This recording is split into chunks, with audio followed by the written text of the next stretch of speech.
Thanks to the Minamata Secretariat for making this site event possible.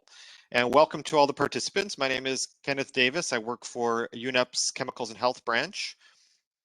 And I'll be moderating the session today. So our session today is on sound management of mercury-containing tailings in ASGM. And in particular, we are going to go over some intersessional work that was done between COP3 and now on developing practices and recommendation for the management of ASGM tailings. And this is part of an effort, part of a decision from COP3 to update the NAP guidance document on the subject of ASGM tailings. And we're also going to hear from a couple of very illustrative country examples. We have Christopher Mushava from Zimbabwe, talking about the ASGM tailing experience in Zimbabwe, and Alfonso Rodriguez from Colombia, talking about the work in Colombia done by Pure Earth on tailings and mercury removal. And my UNEP colleague, Melgar Zatastello, will be talking about the best practices and recommendations that were developed by the intersessional work that I just mentioned. So this intersessional work was a collaboration with the Minamata Secretariat and the Global Mercury Partnership. And again, we're very grateful for that collaboration with the Secretariat. And I also want to acknowledge that part of this work was funded by the GEF in their efforts to support countries developing and implementing national action plans. So I would now like to turn over the floor to another colleague of mine, Ludovic Bernadotte, who is a co-lead, one of the co-leads of the ASGM partnership area of the Global Mercury Partnership, for some opening remarks and scene settings. So Ludovic, I give you the floor. Thank you, Ken, and good morning and hello to everyone for this discussion on the update guidance to the NAP guidance document. As you know, first of all, I give this intervention in my capacity as co-lead of the artisanal and small-scale gold mining area of the Global Mercury Partnership, and this has been prepared in collaboration with the other co-leads, Susan Keane of NRDC and Jerome Stuckey of UNIDO. As you know, the Global Mercury Partnership developed a NAP guidance document, document on how to develop the national action plans prior to the organization of COP1. And this document had been adopted for use by the first Conference of the Parties of the Minamata Convention. This is a document that helps countries that have to develop their national action plan to go step by step, and provide the documents also provides tools on how to develop the NAP. Next slide, please. One aspect that wasn't probably developed in as much details as the rest in the document that was developed for COP1 is the issue of tailings. So what are tailings? Tailings in minings are the portion of the ore that is left behind after the recovery method has been applied.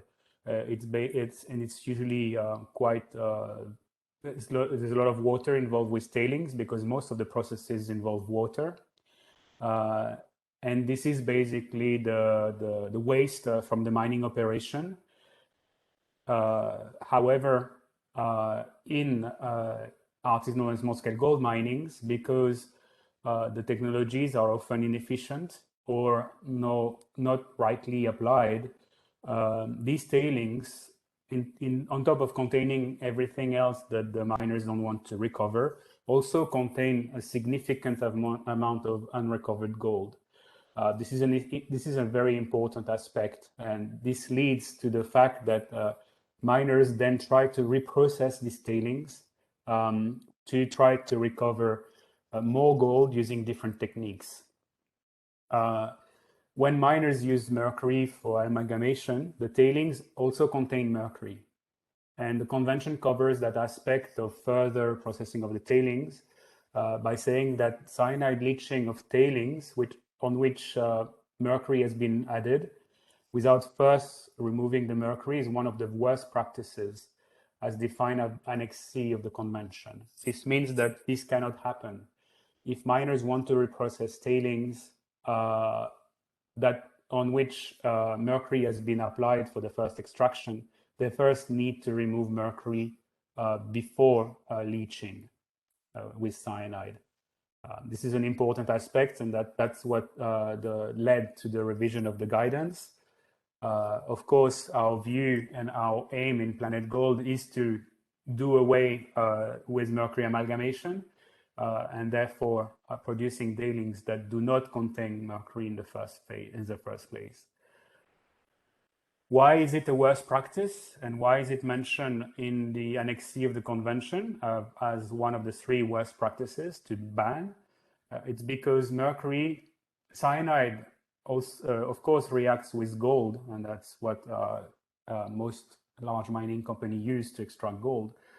But cyanide also reacts with mercury and has more affinity to mercury than gold, which means that when we add cyanide to tailings that contain mercury, the cyanide which first reacts with the mercury and then with the gold. And then when it reacts with mercury, it creates a complex. So this is a soluble compound that is then very mobile and bioavailable. So this is why this technique is, these steps are banned. Next slide, please. And so here we are today, since at the 3rd Conference of the Parties, the Secretariat and the Global Mercury Partnership were asked to revise the guidance to include management of tailings, to really account for that fact that cyanide leaching cannot be applied to mercury-containing tailings, and we need a strong guidance to countries. This document has been prepared with inputs for a number of partners, as was the first phase. It is a collaborative document, collaborative work, and it is also presented as a document to this COP 4.1.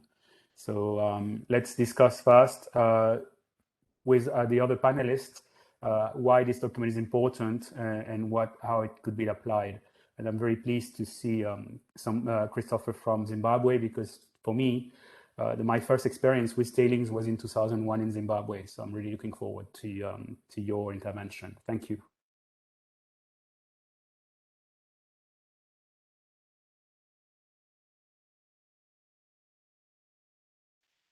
Great. Thank you so much for those opening words and setting the scene, Ludovic, and for mentioning the proposed update to the NAP guidance, which is a meeting document to COP4.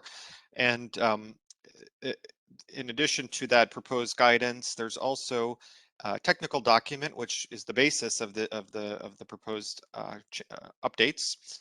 And this is an INF document to COP4 and provides a lot more detail on tailings management, which led to the recommendations put forth in the proposed guidance update. So we'll move now to the next speaker, which is Malgorzata Stelou, and she will be talking about best practices and recommendations for management of ASGM tailings. So Agosha, I'll turn the floor over to you. Thank you, Ken.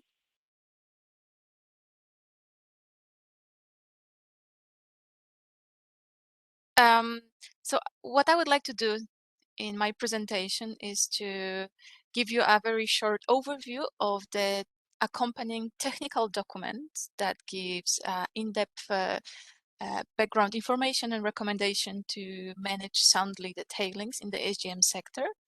And the document, as already Ludovic and Ken mentioned, was developed in the context of the Minamata Convention and National Action Plan for the sector.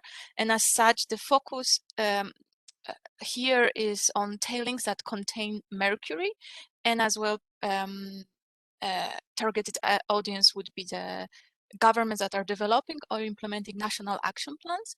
However, the recommendations and best practices are also applicable for other tailings, some of them at least that do not contain mercury, and definitely might be applicable to other intervention in ASGM's sector that aim to manage in a more soundly the tailings. The document is structured for its main 5 chapters. The first one gives overview of the basics of tailing management, highlighting several actions that can be taken with relatively low technical and financial inputs, but might really result in a good improvement in terms of tailings management. The other 2 chapters go through the life cycle of tailings, talking more about best practices during mercury and gold recovery from tailings, and then going to disposal, ecological restoration and monitoring. And the last 2 chapters present a cross-cutting issue, legal aspects and governance, and provide the information and engage in the communities. So when it comes to the basics of tailing management, the key messages that document also want to show, and that already Ludovic mentioned in the opening, is that actually the best practice to manage mercury-containing tailings is not to generate them in the first place by switching to mercury-free technologies. However, as experience shown, this might be a really long-term process, and meanwhile, the best practice is to try to minimize the generation of mercury-containing tailings. If mercury is still used, to use it in the final stage as a concentrate amalgamation. In this process, miners produce only a small amount of tailings that are contaminated with mercury, whether the rest of the waste material of tailings that was not in contact with mercury can be managed more easily. And very important is that if we generate a smaller amount of mercury-containing tailing, to keep those 2 streams separately, not to mix mercury-containing tailings with the tailings that are produced without the use of mercury. This will allow for easier and cheaper management of a smaller amount of mercury-containing tailings. As with any other intervention in ASGM sectors, and as well in the context of tailings management, it is crucial, first of all, to understand the local political, social, and economic and environmental context. There is no one-fit-all model. Of course, we need to understand the local, regional, or national circumstances and challenges that the miners are facing. And another overarching recommendation is in order actually to really plan for treatment, disposal, and reprocessing of tailing, it is crucial to try to characterize the tailing materials. This involves, of course, measuring, first of all, understanding if there is mercury, if the tailings are coming from the whole ore amalgamation process, we can assume that they contain mercury. If it's not sure, it is recommended to try to measure mercury if it's present, and also content. This can be done by some portable devices in the field, or by sampling and sending the samples to the laboratory for more precise measurement. And later on during our event, Pure Earth will demonstrate some of the experience they had with tailings characterization in Colombia. So I'm not going to go into details here. And other, besides mercury content, also it's important to try to understand other characteristic, mineralogical and chemical characteristics, such as grain size, mineralogy, presence of other harmful elements, for example, lead, cadmium, or arsenic, and a residual gold content. Now, when we talk about mercury and gold recovery from tailings, as it was already discussed in the introduction, tailings in ASGM context might contain a valuable amount of gold, and therefore miners would like to, of course, reprocess it to recover the remaining gold. However, prior to reprocessing of mercury-containing tailings, mercury must be first removed. And there are several potential methods to remove mercury. Some of them tested extensively in the field, for example, use of metal plates. And again, we'll hear experience from Colombia by using copper plates to recover mercury in a moment during our site event. Other methods involve, for example, thermal treatment to vaporize mercury, other gravimetric methods, or flow flotation. The document, the technical document that we're presenting today, and it's available at the Minamata Convention website, provides a review, a little bit more detailed review of the potential methods that could be reviewed also by the country and apply as necessary. And once the mercury is recovered from the tailing, we need to ensure the safe disposal of the recovered mercury by ensuring safe containers and secure location. Since cyanide is also might be dangerous for the human health and the environment, it is better to use cyanide by organized and trained miners that can comply with the chemical management protocols. Now talking about the disposal of mercury-containing tailings, I have here a list of the best practice and recommendation. When we talk about the design and construction of the tailing facility itself, it is recommended to use, of course, impermeable lining systems or materials, or a concrete to really separate the tailings pond facilities from the surrounding environment, and depending on the climate, to cover tailings, for example, in the tropical climates, to really avoid the entering of additional water so the tailing ponds do not overflow, or in the dry climate, the covering of tailing would prevent the dust emissions. It is also best not to use tailings that contain mercury to construct the tailing structures, to prevent the leakage of mercury, of course.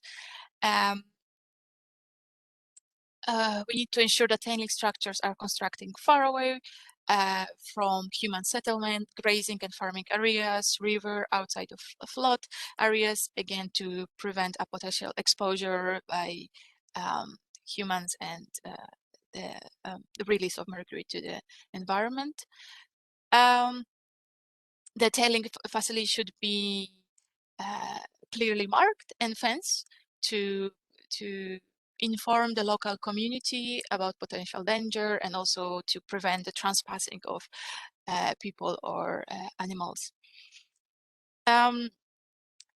Often the tailings management and the tailing life cycle would involve a transport of tailing from the processing area to the constructed tailing facilities. So also very important is to think ahead and to set a protocol for safe transport of tailing.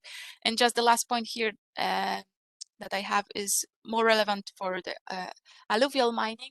So also try to put in place practices and protocols not to dump the tailings that contain mercury back to the streams or in the flood area during the alluvial mining. The document also contains several recommendations regarding the ecological restoration. So once the ASGM practices are finished and tailings facility is also at the end of its life, we can consider restoration and revegetation of the area to the land of the land to reduce erosion.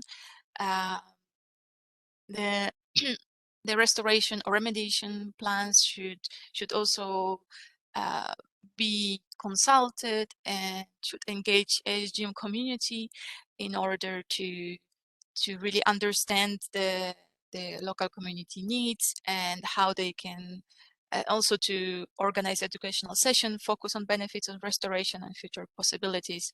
Another point that I wanted to highlight here is that if the land after the ASGM operation and from the tailing facility is contaminated with mercury, it's also best to consult Article 12 of the Minamata Convention that deals with the mercury contaminated sites.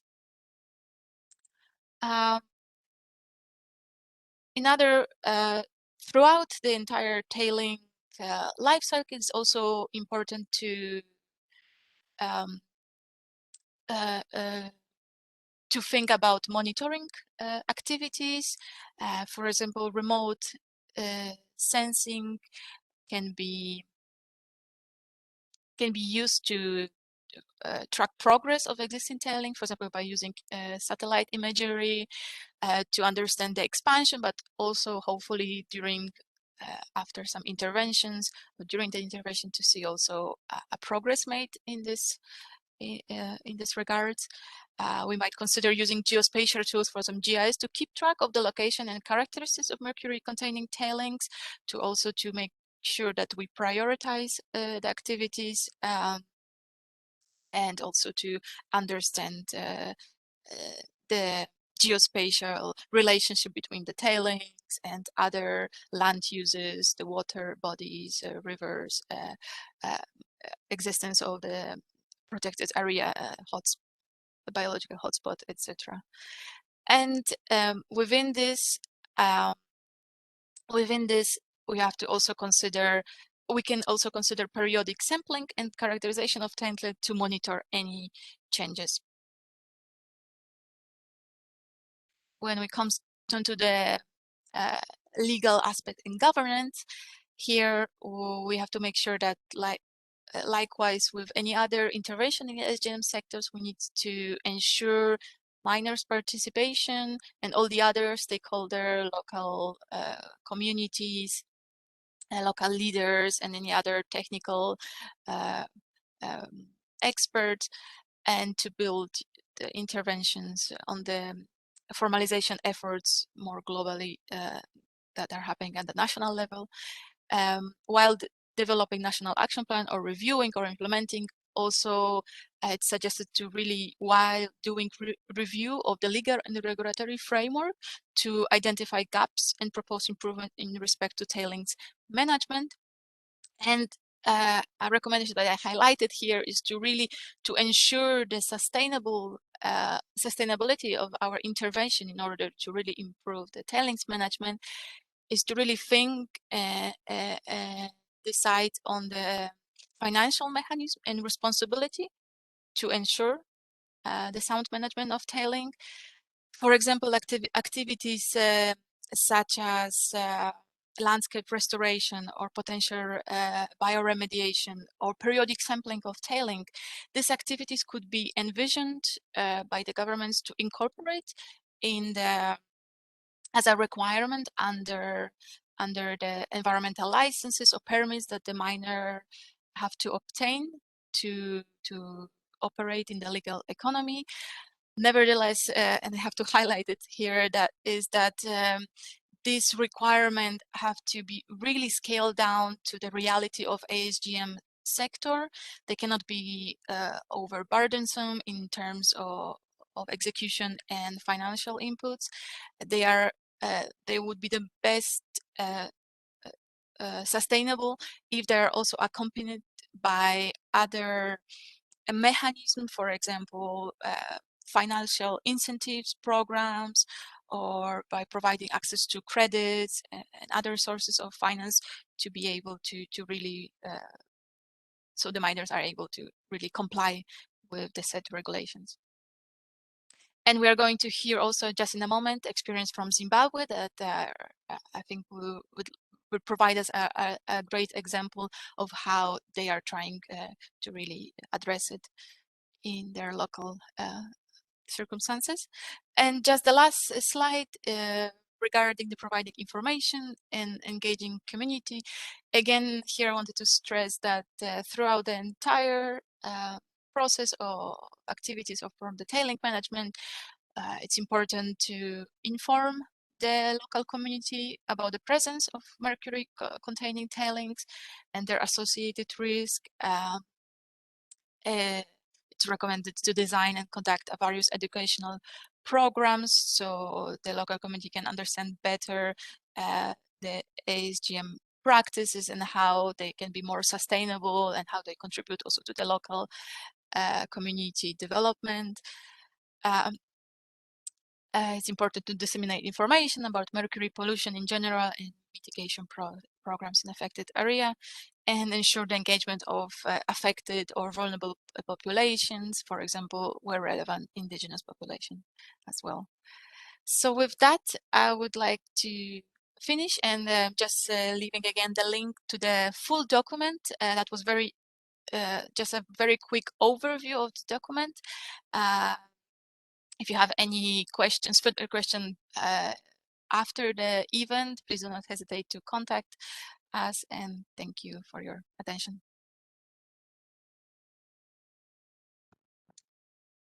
Thank you very much, Gosha. That was a great presentation, great overview of the main recommendations in this very rich guidance document, the guidance on sound tailings management in ASGM. And we've got a lot of great questions coming in through the chat. Thank you all the participants for your active participation and questions. And I think we want to make sure that we get full time for all the presentations. So I think we'll probably save most questions till the end, unless they're really specific to a particular presentation. We can also try to answer them in the chat. But I just want to raise a few things that were some of the first questions that came in, and I'll try to take some of these questions, Gosha, and because you might not have had a chance to see them and think about them, but you can also come in here. So first of all, there was a great point made by Immaculate Javia, who said, what's written in a document is not easily achieved in reality unless it is supported by local policies and financially too. This is a great point. It's very true, of course, probably more true in the ASGM sector than for other more formal sectors. And so, of course, we do have just a document here. We have the proposed updates to the NAP guidance, which is intended for governments to develop their policies. So so that's who we see kind of as as a primary audience of this NAP guidance, and we envision it as a way for governments to start developing the policies, which of course take a lot of effort, time, and money to implement. So we definitely recognize that. John Mumbo asks, what is the best method of disposal of mercury that is applicable at the community? So this is a question maybe that Alfonso might also touch on, because he's going to talk about mercury recovery. But we do talk about mercury disposal a bit in the guidance. It's not a key part of the guidance, but if mercury is being recovered from tailings, of course, that's a waste, potentially disposal relevant for disposal. And so a lot of this is going to depend on the country situation. Of course, the Minamata Convention also has an article on waste, which references the Basel Convention, environmentally sound management guidelines. So the waste is a big topic, and maybe we can touch on that later, but perhaps through Alfonso's presentation. One more from John he says miners are very reluctant to restore gold mining sites. They say gold migrates, and interestingly, they come back to mine the same site. Is this belief justified, or can it be supported by science? I think what you're referring to is the fact that abandoned or mines that might have been abandoned for a while, if those tailings were processed, if the ore was processed in a way that was inefficient, for example, through mercury amalgamation, there very well could be significant quantities of gold left in those tailings, and it's very possible that miners come back and reprocess them. So that's kind of one of the core issues that we're looking at with this this tailings guidance is looking at a situation just like that. Okay, so Gosha, did you have anything that you wanted to add, at least to those three first questions, and then I think we'll save some of the other ones for later for a discussion afterwards. No, nothing to add. Thanks, Ken. That was okay. Yeah. Okay, so great. So I want to keep us on track here, and I'm going to then ask the next presenter to take the floor, and that's Christopher Mushava from the EMA, Environmental Management Agency of Zimbabwe. And Christopher is going to talk about the experience in Zimbabwe managing ASGM tailings. So Christopher, the floor is yours. And please keep the presentation to 10 minutes so that we can make sure we have enough time and take some questions at the end as well. Over. Thank you so much, Davis. Thank you so much, and good day to all who are on this platform. You can go to the next slide to ensure that we are on time. That's the presentation outline that I'm going to share with you, particularly a bit of background, so that participants understands the context in terms of Zimbabwean situation. Go to the next slide. Next slide, please. So it's important, colleagues, that you have skipped a slide. It's important that I give, this background for all to understand. Zimbabwe has a significant number of artisanal small-scale miners, some of which are registered and some are outright illegal. But the numbers are over, 1.5 million direct participants in the ASGM sector.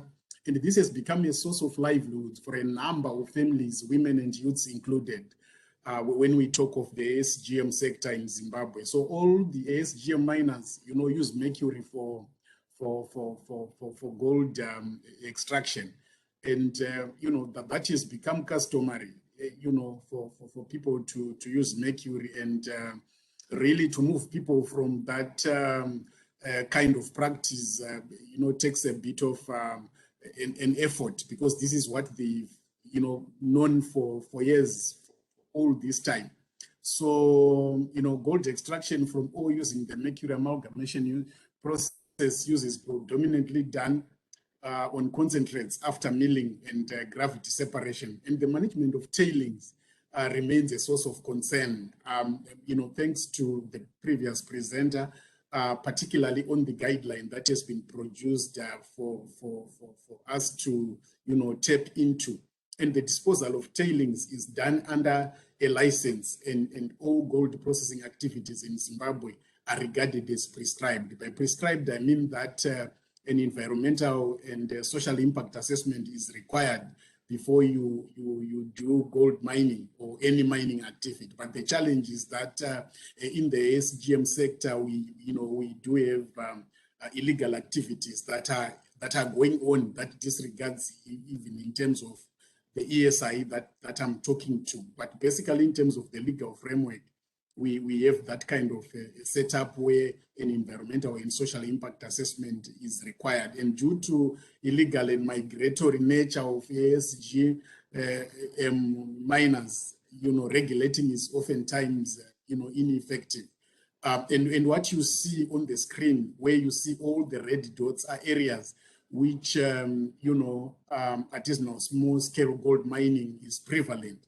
And it's quite a huge space of area that, they are occupying. And in terms of numbers of mercury, 29 to around 35 tons of mercury are used annually in the sector. And, some of it, it's illegally smuggled into the country and so on. So those are some of the issues that we are really dealing with in terms of context specific. You can go to the next slide. So I think the issue of cyanidation and the use of cyanide and mercury has been talked to, resulting in the formation of that complex, which then becomes bioavailable And those are some of the challenges and realities that we are facing on the ground. But the major challenge, like I indicated, is unavailability of low-cost tailings storage facility designs. You know, somebody made a comment to say the guidelines seem to be, you know, highly up there in terms of technical specifications, which may be very difficult for our, you know, small-scale players to comply with. I do agree. But what we are currently doing in Zimbabwe is that we are coming up with our own, you know, homegrown, you know, guideline in terms of our context, and we believe that you know that would speak to our circumstances, particularly our small-scale players, in as far as their ability to come up with low-cost tailing facilities are concerned, but you know, without compromising the standard. That is really what we are, you know, what we are thinking. But obviously we have issues that are cropping up and which are emerging. You know, particularly the use of hammer mills, where, you know, our small-scale miners are now becoming mobile, sophisticated by day, by use of these emerging equipments and so on. You can go on to the next. You have skipped a slide there, I'm sure. Oh, okay. So what you see on the screen, colleagues, are some of the, you know, tailings facilities and challenges that we are facing, because these tailings facilities are not constructed to any engineering specifications. You would find them during heavy downpours of rainfall. These tailing facilities then breach and then spill over into the environment and so on. And these are the issues that we really want to deal with, you know, at country level.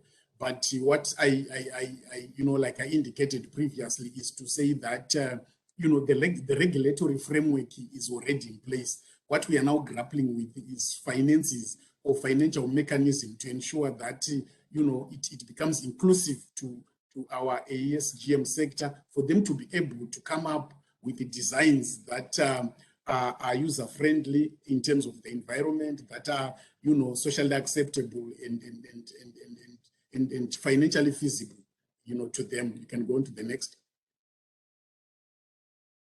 Next.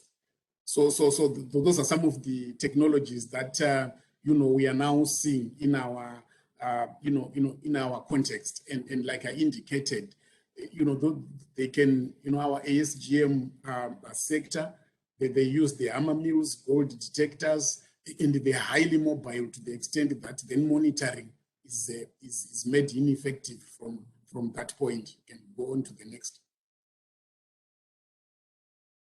So, but what we are doing as interventions, colleagues, you know, at country level, is that the government is creating central custom milling plants for ASGMs, because we have realized that it's financially impossible and technically complex for each and every player to come up with a tailing storage facility. But what we are now encouraging is that, why don't we have a combined tailings storage facilities per mining area, so that you know, management of tailings that contain mercury are done at a central point, with technical expertise being provided from government players, Ministry of Mines, Ministry of Environment, you know, and also it becomes easy for us to, you know, for education and awareness purposes on the dangers of tailings, mismanagement, and the effect of cyanidation to mercury-rich tailings.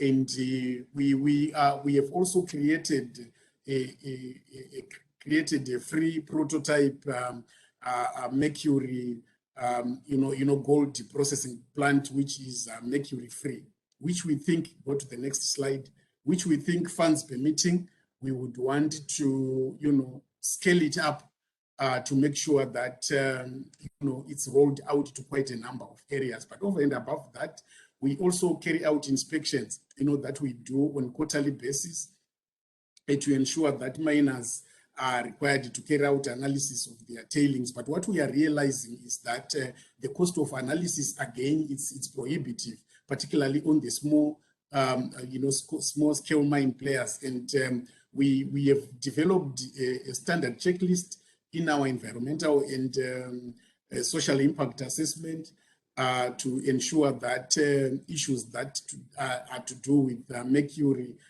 usage are taken care of at that stage. And coordination mechanism in collaboration was established through the National Action Plan, e.g. on resettlement of ASGM communities, particularly, we have a program that we are running in terms of making sure that, our ASGM sector, they are registered. And what we are currently doing is giving incentives to our small-scale miners to make sure that, registration becomes easy, simple, and very efficient. Go to the next slide. So still on interventions, like I indicated, we are coming up with a model of tailings storage facilities for ASGMs with minimum requirements and treatment of contaminated sites and demolition of some illegal sites which pose threats to the community. So what we are currently doing, colleagues, is that we are continuously doing our mapping exercise to ensure that we identify these hotspot areas and areas that have already been contaminated by, mercury tailings for purposes of, intervention at institutional level. Because we have realized that passing the buck to ASGM sector may not be the best option because of the technical incapacity and both technical and financial. So we are intervening at government level through EMA to make sure that, we manage these areas. And government created a loan facility for small-scale miners, which we believe if, the model is well-funded, it's going to really assist in terms of ASGM sector wanting to register, with the government for purposes of accessing that loan. And by so doing, it then becomes easier for us to monitor and regulate them from that perspective. Next slide. So funding to finalize the development TFS situated for ASGM as well as construction of a demonstration site is what we are looking at. We really want to come up with, this model of a TSF that we think is best suited for our ASGM sector for us to then roll out. This is what we are looking at and what we look at as areas that need improvement and assistance with equipment, simple water pumps so that they move away from water courses. What we have realized is that in most cases, processing of gold ore is done closer to river systems because the players or the participants would want access to water. So when you come up with intervention measures, you also want to make sure that, you also make provision for water. So far there is one gold center in prototype mercury-free technology. There is need for funding to roll out more projects and upscale. More needs still to be done though in the research on dam siltation and mercury in fish and sediments. We believe we should carry out that research to make sure that our communities are informed. And when we do education and awareness, we will be doing it from a position of no. And formalization of the ASGM sector, to us, it's quite key and it's very strategic. Like I've indicated, we have quite a number of players who are participating in the ASGM sector, over 1.5 million direct participants. And if you then do the downstream economic linkages and indirect participants, the number then becomes huge. So we believe it's a very important sector which we have to come up with a business model to make sure that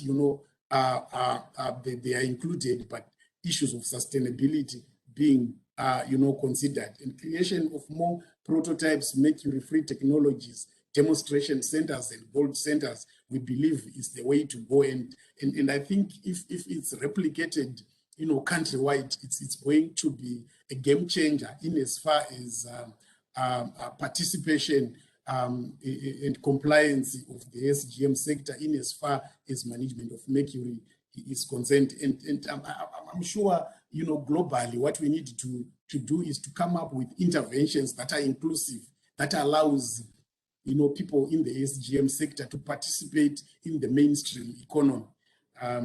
Next slide, please. So those are some of the photos that you see. Go on to the next. That's the last slide. I thank you so much, colleagues. Over to you, Davis. I think that's the presentation from Zimbabwe. Thank you. Thank you so much, Christopher. Thank you for that great presentation.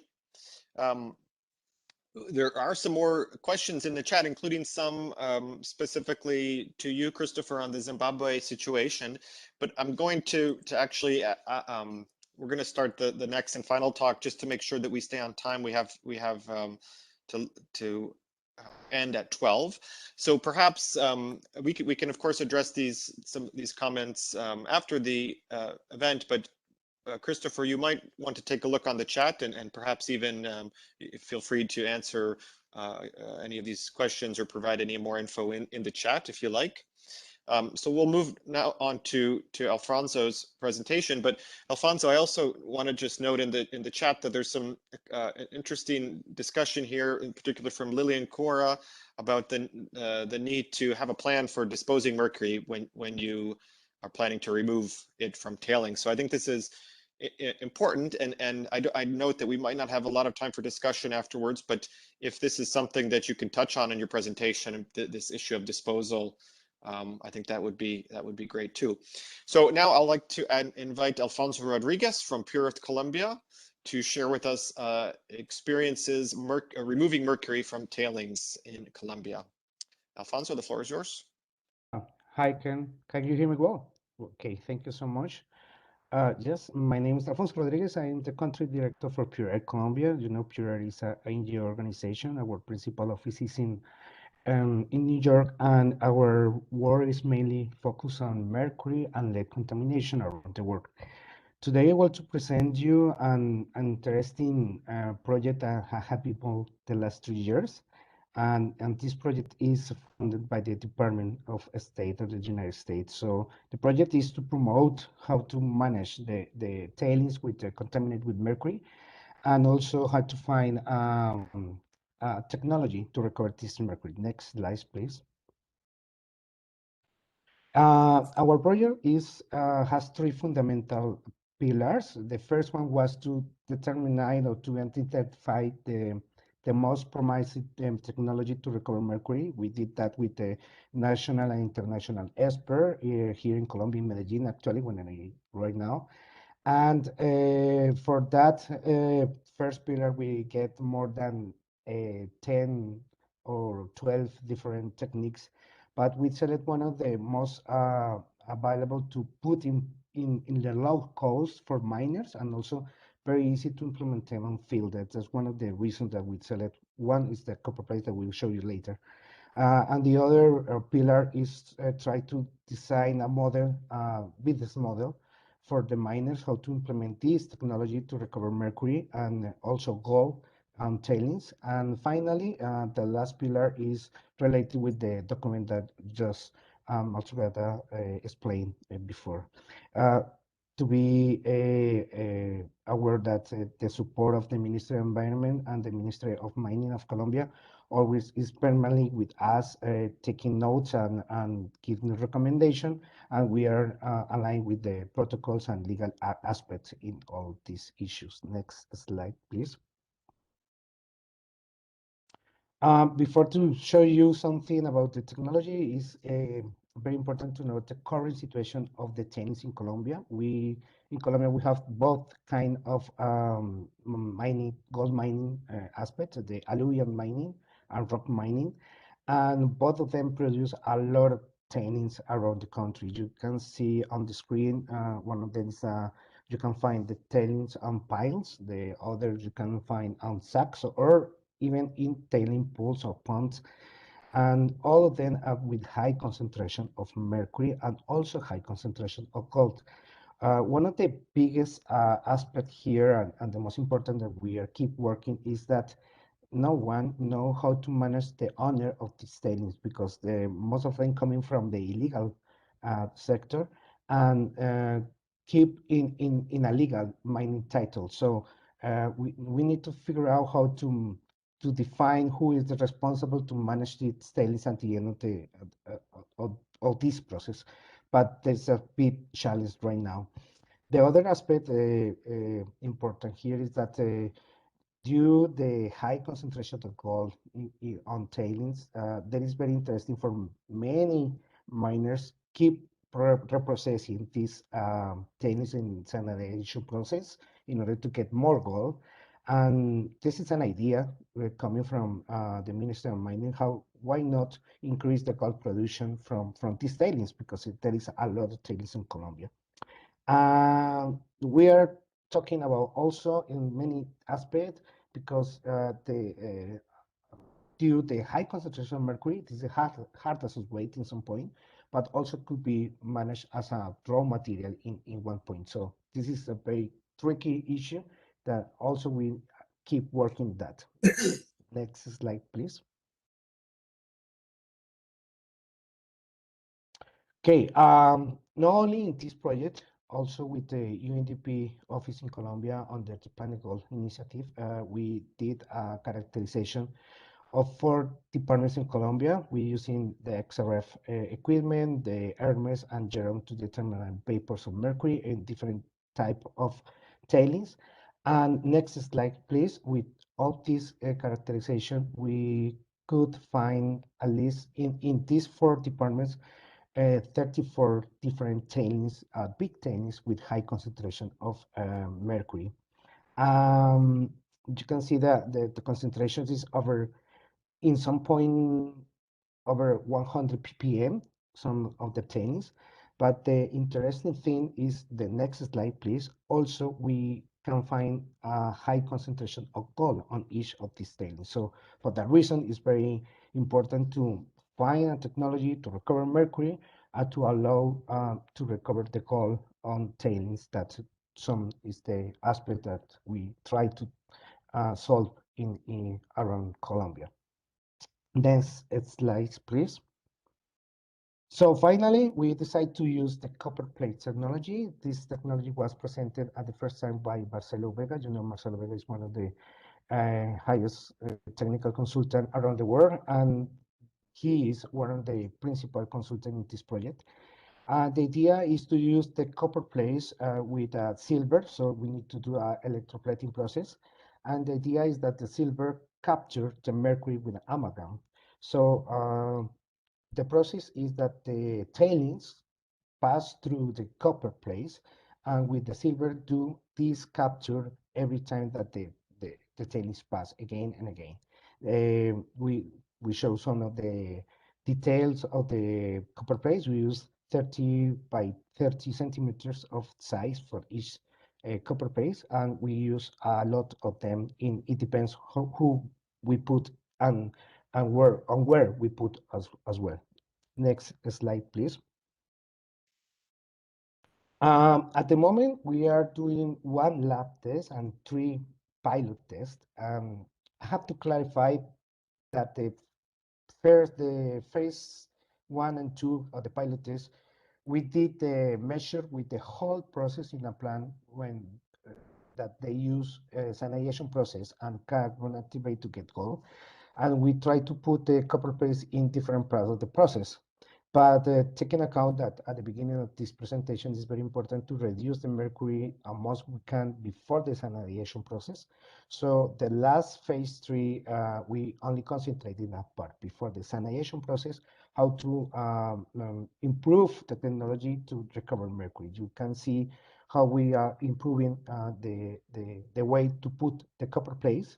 And the idea is to have a long surface area of contact to the tailings, and also increase the resident time of the tailings on the copper plates. That 2 variables are very important to get more and more mercury, on the surface of the copper plates. Next slide, please. I will show you very very quick, some of the results from the lab test. We use a few kilos from tailings for different part of the country. We try to do the first time the copper paste, and we get up to 79% of reduction in that area, but it's very, very small amount of tailings. Next slide. For the pilot test, number 1 and 2 that I mentioned before, we use tons of tailings. Each process take at least between 8 and 10 tons. In total, we are processing more than 100 tons with the pilot test. So this was the phase 1 using in 2020, using this small module, only 4 copper plates, and we get for I repeat the whole process, at the beginning of the process, at the end of the process, and a recovery of mercury up to 83%. Next slide, please. In the second phase was very interesting because we introduced a physics treatment. We used the checking table in order to get more concentrate mercury before put the copper plates. And you can see on the screen how the mercury, liquid mercury, elemental mercury, can capture by the copper plates, and we get liquid substance from these pilot tests. We increase the module, we increase the number of plates to use that, and the result we get was up to 70%. There is many variables because the age of the tailings is very important as well. As you can see more later in other picture that is affected a lot. Next slide, please. And the phase 3 is the last pilot test that we did, and we increased 30 copper plates in only one set, and we increased the surface area, and you can see how we can get more and more mercury on the copper plates. I repeat, we use this only before the cyanidation process, and we increase almost 70% of the recovery mercury in that point. So in total, we recover more than 50% of mercury on tailings, and we need to improve. We need to keep working that, and the idea is we are already doing a project with the NDP office in Colombia as well, and we will try again 90 tons of tailings maybe at the early next year, and try to improve more the technology. Next slide. This only to show you how the copper plates are affected by the oxides that are on the tailings. So how the mercury could be recovered more in one part of the module at the beginning and at the end. Next slide, please. This is some of the results of the pilot test number 2, where we get up to 3% of recovery in different measures. We try to use different kind of tailings for different parts of the country.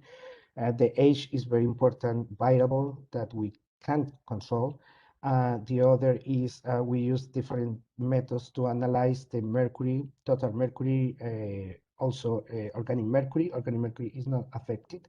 And also we measure gold. Gold is not affected with this process. So we are sure that the miner can be sure that he can get gold at the end of the process. Next slide, please. I think this is the last slide. You can see on the picture how by different tailings, how the copper plates are affected. The first line is for a recent tailings, which you can see shiny copper plates with mercury, and the last is very oxidized because the tailings is very old, so it's we get mercury anyway, but it's very difficult to see how many compounds and complexes are on the tailings, so we keep moving in that way. So you can see some conclusion and relevant aspect that we are working on, but the key point here is we are trying to work to improve how to increase the reduction of mercury on tailings.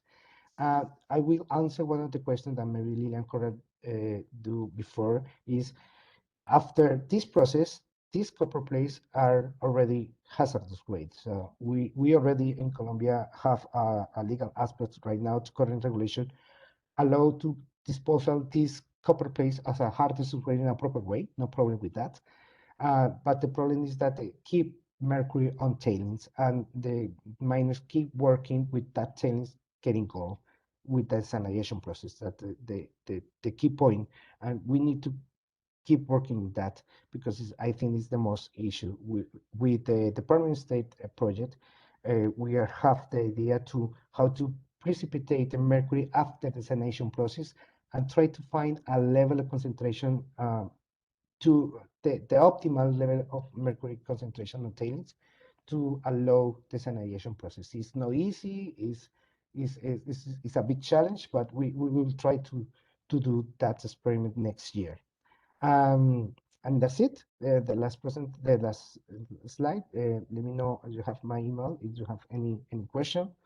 And I hope you can understand everything that we are doing now here in Colombia.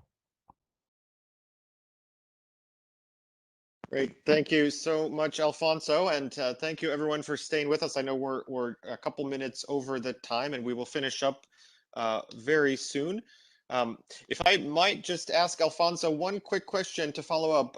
I don't think you mentioned it in the presentation. The mercury that's recovered from the copper plates, for example, what do you do with that mercury? Is that just stored in some way or disposed of? If you could just very quickly, because there were some questions about that in the chat. Yeah, very good question. Right now, we are working in other aspect with the same project. We are trying to figure out how to build in legal and administrative and technical aspects site to storage this mercury. It's not a protocol in Colombia. It doesn't exist. We get only a few drops of mercury. Right now, we have a storage in a good way, and we only have one site to do that in a private company. But the idea is to get this in a biggest place with all the legal requirements. And this involves many people, the ministry, the police, the military, army, and also the environmental authorities. And we try to involve all the people to try to figure out how to storage the kind of mercury. So we get mercury on the copper plates. That's what hazardous waste. And the other is the liquid substance as a mercury. That's we need to storage in a proper way. And we don't know how will be the final disposal of that mercury. There's other chance that we need to discuss in other point. Okay, thank you very much. Thanks, and that's understood. I mean, I think final disposal of mercury is a very important issue for many sectors and for the convention as a whole. So another important topic. So we will need to close because we have reached the time and gone over it a little bit. I want to thank all the presenters for the great presentations. I want to thank everyone who attended and commented and were active in the chat as well. I think we've tried to answer as many of these questions as possible. We could, in terms of taking the conversation forward, I think this would be a great conversation to get going on the ASGM Partnership Area listserv, which if you're a member of the ASGM Partnership Area, you can access that. And in fact, the email invitation was sent out on the ASGM Partnership listserv. It's a Google group. And I think it would be great to continue the discussion there. We've also created a page on the Global Mercury Partnership website, and I pasted the link in the chat. And this, we're going to have we have the relevant documents, the recording will be available. And if the presenters consent, we'll of course come back to presenters. We can also share the presentations if presenters would consent. So that's some of the ways that we can continue. And I also want to point out that the Global Mercury Partnership will have some other relevant webinars on related topics, including one that's being planned for early next year that's going to look more closely at cyanide and small scale mining and go into some work particularly done by the Planet Gold program. And that'll be interesting for this topic as well. So with that, I want to close. Thank you again to the Minamata Secretariat, by the way, for giving us this opportunity and for collaborating on this issue. And I'd like to wish all of you a good day. For those of you attending the Minamata sessions in plenary, I wish you fruitful discussions. and hope to see you all again very soon. Goodbye.